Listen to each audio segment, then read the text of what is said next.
Welcome back to the channel. Hope you are doing well and fine, and in today's video I'll be showing you Dunkin App how to add favorites. So without wasting any time, let's just jump right on the video and make sure to watch this video till the end and follow the steps as well. To add favorite items on Dunkin App for quick and convenient reordering, what you need to do first is head over and open up your Dunkin App.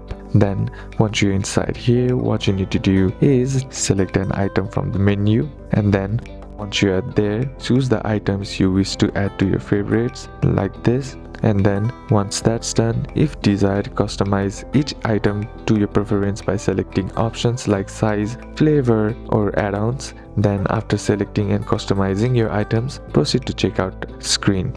Then tap on place order to complete the transaction. After placing the order, you'll be prompted with an option to add to favorites. Simply tap on this option to save the order for future use. So these are a couple of steps that you can apply in today's video, guys. Hope this video was useful to you. Leave a like if it did, comment down any questions that you have, and see you soon on the next one.